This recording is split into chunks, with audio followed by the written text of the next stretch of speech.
গণৰাজ্য দিৱসৰ দিনটোত ডুমডুমাত বৃহৎ পৰিমাণৰ অৰুণাচলী কোৰাসহ এজনক আটক।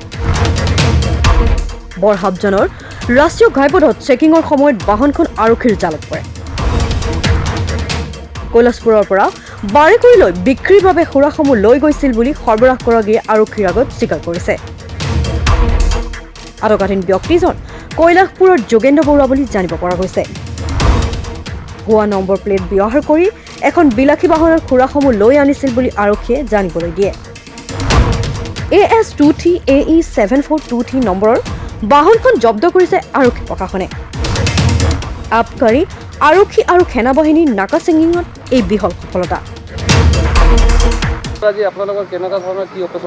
নাই, আজি আমি আবেলি 3টামান বজাতে আমি আমাৰ থানা আৰু ইণ্ডিয়ান আৰ্মি মাকুমৰ এই ৰেজিমেণ্টৰ লগত আমি একেলগে ইয়াত নাকা চেকিং বহাইছিলোঁ। নাকা চেকিং বহোৱা অৱস্থাত মানে আমি এনেকুৱা চেক কৰি থকা অৱস্থাতে এজন মানে গাড়ী এখন লৈ আহি আছিলে। তেতিয়া চেক কৰোঁতে তেওঁলোকৰ গাড়ীৰ পৰা এইখিনি মাল আমি উদ্ধাৰ কৰিছোঁ। 44 কেছ, মানে 2টা বটল কম আছে কোৱাৰ্টাৰ। 44 কেছ আমি জব্দ কৰোঁ। ল'ৰাটোৰ নামটো যোগেন্দ্ৰ বৰুৱা। তেওঁ কৈলাশপুৰ কাকপথাৰ। তেওঁ কৈলাশপুৰৰ পৰা আনি কিনি তিনিচুকীয়াত বাৰেকুৰিলৈ লৈ গৈ আছিলে মালখিনি।